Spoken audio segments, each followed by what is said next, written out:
اعزائي المشاهدين، اليوم جبت لكم واحد التحليه كتجي رائعه من داك الشيء رفيع بمكونات سهله وطريقه في التزيين حتى هي خفيفه وسهله وبسيطه باش متوفر عندكم في البيت. يمكن لكم تزينوا هاد التحليه.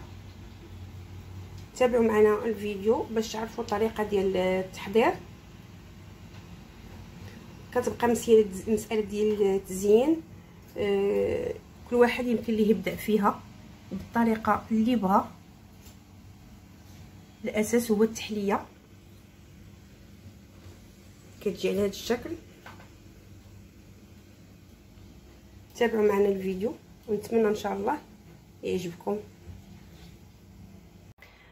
لهاد التحليه اللي كتجي على شكل اون طارت كنحتاجوا لواحد لتر ديال الحليب، كنحتاجوا ملعقه كبيره ديال النشا، ملعقه صغيره ديال البودره ديال لا كريم باتيسير، كنحتاجوا المعلقه كبيره ديال الفورس، كنحتاجوا 2 معالق ديال السكر حبيبات ولا كما كنقولوا سنيده، واحد الساشيه ديال الفلون ديال الشوكولات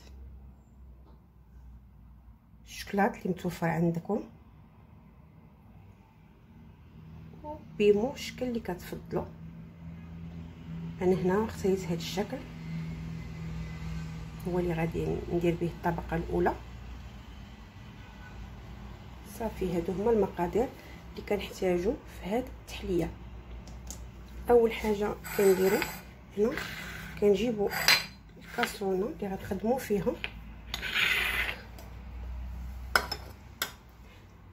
كنصبو فيها هادوك المكونات الجافه اللي هي معلقه صغيره ديال البودره ديال لا كريم باتيسير، معلقه كبيره ديال النشا، معلقه كبيره ديال الفورس او الدقيق الابيض،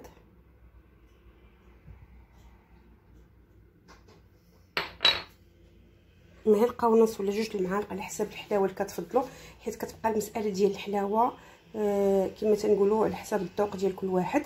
انا هنا اخترت 2 المعالق ندير حلوه.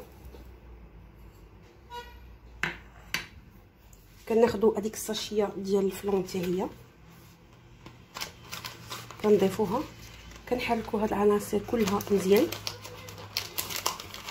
وكنضيفوا عليهم الحليب. ها هي ضفتها، كنحركوا هاد العناصر مزيان حتى كتنسجم بيناتها، من بعد كنضيفوا لها الحليب غير باش ما يتكللش، ما يكونش هذوك الحبيبات. كنخدموا هاد العناصر جافه هكا مزيان وكنضيفوا لها الحليب. هو ضفنا الحليب ديالنا كنخدموه مزيان باش ما يبقاوش هذوك الكويرات ديال ديك المواد الجافه اللي سبقنا. انا درت هنا غير النصف ديال الكميه ديال الحليب، نخدمو مزيان عاد نضيف ليه نصف الكميه الاخرى، ومن بعد كندوزو الفوق البوطه او النار باش يطلع علينا هذاك الفلون. نكمل التحرك ديالي ونضيف نصف الكميه الاخرى اللي بقات ليا. ها هي هادي نضيفها، نحرك مزيان ومن بعد نديها طاقه باش نكملوا التتمه ديال الفيديو. اعزائي المشاهدين كما كتشوفوا راه كنديرها فوق النار، وانا كنخدمها مزيان، كنخدمها باش هذيك العناصر الجافه اللي كنا درنا ما تلصقش لينا في القعر ديال الكاسرونه. كنبقى نحرك فيها حتى كتبدا تعقد ليا. ملي كنحس بها صافي بدات كتعقد كطلع هذيك الغليه الاولى ديالها، كنقصها وكنخدمها مزيان باش كيطيب ديك العناصر كلها. دابا بدات كتعقد ليا شويه بشويه، كنبقى نخدم فيها مزيان. انا كنبقى دائما نخدم فيها. يلا حتى تقرب توجد ونوريكم تيتيما. هي بدات كتقل ليا. انا غنبقى نستمر في التحراك تتخدم ليا مزيان. هاد الخليط يصبح جاهز، ونتلاقاو باش نكملو التتمه ديال الفيديو.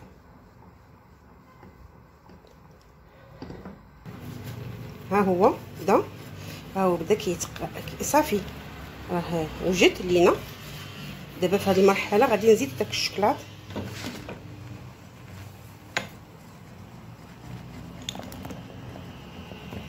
حتى هو نخدموه مزيان معاه، ونتلاقاو ملي صافي وجد باش نكملو الفيديو ديالنا.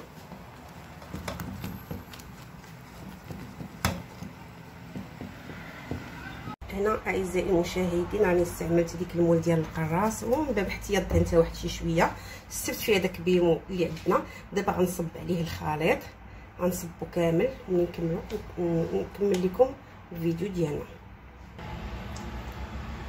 ها هو دابا ملي صبيت الخليط فوق هذاك البيمو ديالنا، غادي ندخلو للبراد او المجمد او الثلاجه، نخليه حتى يشد ونكملو الفيديو ديالنا باش نزينوه. هذه هي التحليه ديالنا اعزائي المشاهدين. كما شفتوا من بعد ما بردت لينا التحليه زوقتها زينتها بهاد المكونات. ابسط الاشياء اللي عندكم في المنزل ديالكم يمكن لكم تزوقوا بهم هاد التحليه. انا هنا شديت درت فوق منها الشوكولات بودره نسكويك، شوكولات نسكويك، والشوكولات الابيض زدت ليه شويه ديال الكولورون، درت به هاد لي موتيف بحال هكا. شديت هنا كريكيعات درت وسطهم الشوكولات وزوقتهم بهذا الفيرنيسال في هذا اللون. هنا الشوكولات حتى هوايا درتو هنايا، كنحط نقيطات وكنحط فوق منهم داك الفيرنيسال. صافي هذا هو هادشي اللي طبقت اللي عندي في الدار هو باش زينته. كنتمنى هاد التحليه ديال اليوم تنال الاعجاب ديالكم. راه هي ساهله في التحضير وكتجي هائله من داك الشرفيع، غنيه. كنتمنى الفيديو ديالكم ديالي ينال الاعجاب ديالكم. دعمونا باللايكات وتعاليق تكون في المحتوى. وبالنسبه للناس اللي باقي ما اشتركوش معنا في القناه، كنتمنى انهم يشتركوا معنا في القناه ويرفعوا الجرس باش يوصلهم ديما الجديد. حتى هنا تنقول لكم مع السلامه، دمتم في رعايه الله والى اللقاء.